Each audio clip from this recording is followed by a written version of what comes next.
오랜만에 이제 중국어 하나 나왔습니다. 이게 중국어예요. 그야말로 이제 한자를 알아도 이제 우리가 쓰는 한자랑 좀 다른 게 많아가지고 중국어를 공부하지 않으면 못 읽는 글자가 많습니다. 중국 상무부가 발표를 했습니다. 모든 이중 용도의 물자에 일본 군사 사용자, 군사 용도, 일본 군사력 향상에 도움되는 기타 최종 사용자, 최종 용도의 수출을 금지한다고 발표를 했습니다. 말이 좀 되게 어려운데 일단 이중 용도라는 게 뭐냐면은 민간용이지만은 군사용으로도 전용될 수 있는 이런 물건 수출 금지한다. 특히나 중요한 게 중국이 작년에 히토류를 이중용도 품목으로 대거 새로 원래 이게 민간 품목이지만은 군사용으로 전용될 수 있다라고 원래 품목이 있었는데 거기다가 히토류 종류들을 거기다 다 집어넣어놨어요 작년에. 그러니까 쉽게 얘기해서 이번 조치는 뭐다? 일본의 히토류 수출 통제를 하겠다라는 발표예요. 그러니까 군사물자라는 이유를 달았지만은 명분만 그렇고 사실상 이제 경제 보복에 나선 겁니다. 이게 이제 명분은 그거죠. 지난번에 이제 그 다카이치 총리의 그 대만 발언이죠. 중국 스스로 딱 명시적으로 얘기합니다. 일본 지도자가 대만 관련 잘못된 발언을 공공연하게 발표해서 대만 해협에 대한 무력 개입 가능성을 암시했기 때문에 지금 이런 조치를 내린다. 딱 핑계 안 대고 딱 그것 때문이라고 딱 얘기를 했단 말이에요. 그런데 당시에 이제 다카이치 총리가 뭐라고 말했는지 이게 의원하고 질의응답 과정에서 의회에서 한 말이거든요. 그때 야당 의원이 묻습니다. 중국이 대만 주변을 해상 봉쇄한다면 일본의 존립 위기 사태에 해당하느냐라고 물어요. 다카이치 총리가 대답을 이렇게 하는 거예요. 중국이 전함을 동원하고 무력 행사가 수반된다면 일본의 존립위기 사태가 될 수 있다. 말 자체만 놓고 보면은 그냥 밥 안 먹으면 배고픕니까? 밥을 안 먹으면 배가 고플 수 있죠. 그냥 이거예요. 너무 당연한 문답이야. 근데 이게 이제 실제로는 이제 외교적으로는 이 발언의 의미는 뭐 강투를 지금 이 시간 보고 있는 분들이면 다 아시겠으니까 굳이 설명할 필요가 없는 거죠. 그러니까 자위대의 출동 상황이 된다. 대만에 상황이 발생한다면 자위대를 출동시키겠다. 라는 뜻으로 해결되기 때문에 그동안의 일본 총리들은 이런 말을 안 했다. 심지어 이제 그동안의 정부 입장보다 더 나간 발언으로 해석돼서 유감이라는 표시까지 총리가 직접 할 정도였어요.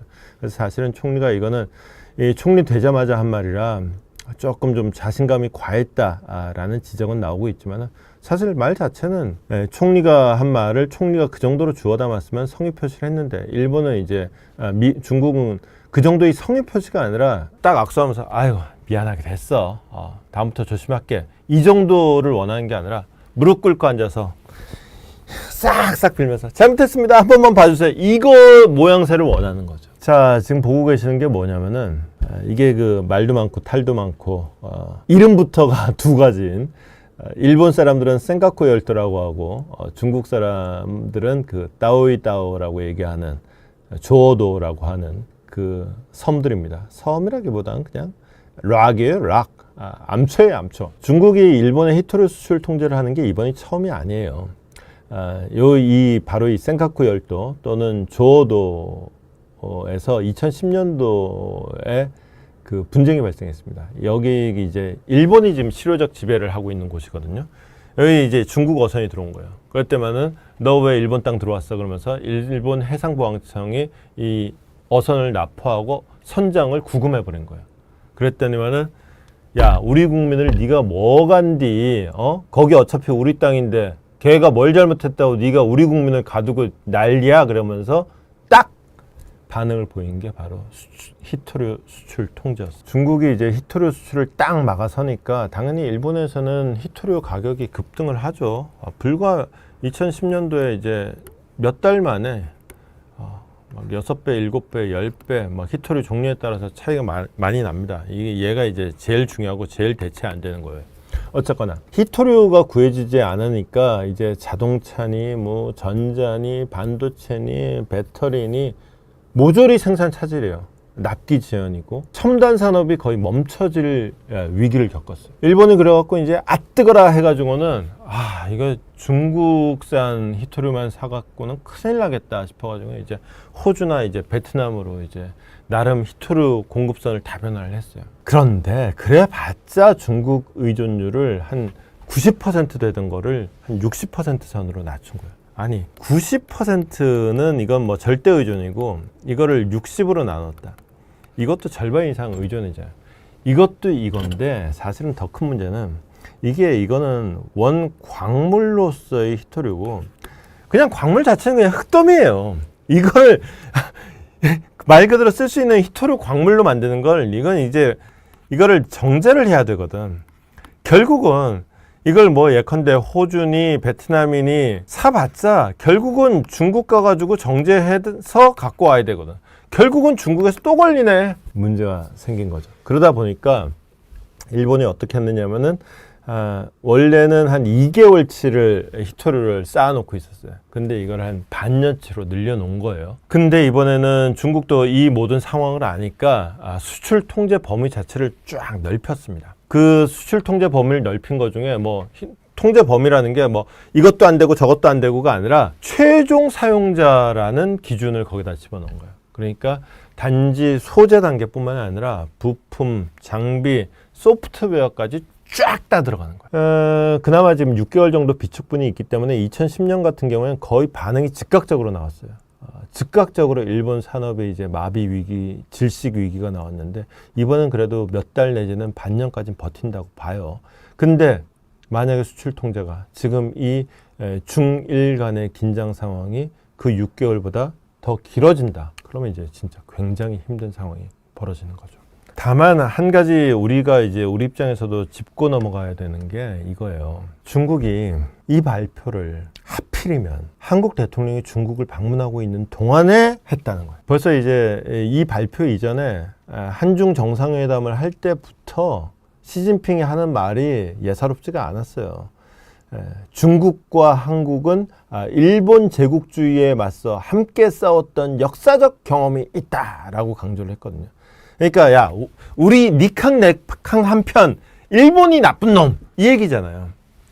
뭐 여기까지는 그냥 외교적으로 할 수 있는 말이라 치자고요. 어쨌거나 근데 무슨 말이 하고 싶은지는 느낌 왔죠. 거기다가 이제 또 대놓고 또 한마디 합니다. 넓은 공동의 이익을 바탕으로 역사의 올바른 편에 서라. 그리고 올바른 전략적 선택을 해야 된다. 이게 뭐 올바른 선택, 올바른 편, 그냥 쉬운 말로 얘기해서 야, 너 줄 잘 서 이거잖아요. 회사에서도 이렇게 말하는 사람 진짜 왕재수인데 이걸 국가 정상들끼리 이런 말을 하고 있습니다. 뜻하는 바가 뭔지는 뻔하죠. 말 그대로 이제 한일 갈라치기죠. 근데 여기서 중요한 거는 이거는 단지 한국과 일본을 떨어뜨리는 게 아니에요. 일본이라는 중간 매개체를 끊어냄으로 인해서 진짜 목표는 한국하고 미국을 지금 떨어뜨리겠다는 거예요. 사실 미국 입장에서도 미국 사람들은 그렇게 생각해요. 우리가 스스로 생각하는 한미동맹하고 미국이 생각하는 한미동맹, 그 다음에 우리가 생각하는 한미일 공조와 미국이 생각하는 한미일 공조, 우리가 생각하는 한중일 관계, 미국이 생각하는 한중일 관계가 좀 달라요. 우리는 철통 같은 한미동맹 이 단어가 너무 익숙하잖아요. 그리고 안미경중이라는 말조차도 뭐 정권을 떠나서 안미경중이라는 말조차도 안보는 무조건 미국이라고 그냥 당연히 생각하잖아요. 근데 미국 사람들은 미일 동맹은 강한 고리, 한미 동맹은 약한 고리라고 생각해요. 그리고 한국을 통일시키면 안 된다고 생각하는 사람들이 이거 통일되면 중국에 가서 붙는다고 생각하기 때문에 그래서 그냥 한국 차라리 그냥 분단 상태로 두자라고 얘기하는 거죠. 그러니까 언제든지 한국은 여차하면은 중국에 붙을 수 있는 나라라고 생각을 하는 거죠. 중국도 마찬가지죠. 그건 미국이 하는 걱정이고 현실은 한국은 미국하고 딱 달라붙어 있잖아요. 중국 입장에서는 야 네가 붙으면 우리랑 붙어야지 왜 쟤네랑 붙냐고 이제 이렇게 되는 거죠. 이번에 이제 이재명 대통령의 그 중국 방문을 과거에 이제 문재인 대통령의 중국 방문 때하고 살짝 비교를 해보면은 일단 기억나는 게 그때 막 혼밥 논란 이런 거 있었잖아요.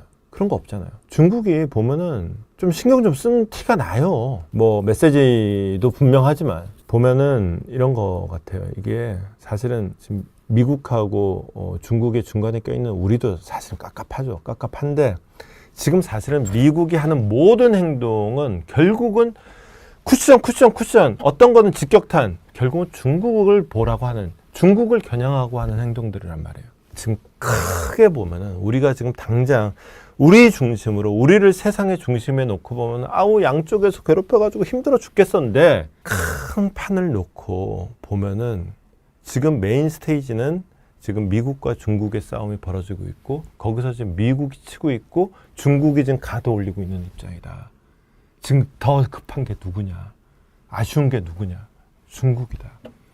지금 이제 우리는 어차피 미국하고의 관계도 중요하고 중국과의 관계도 끊을 수 없단 말이에요.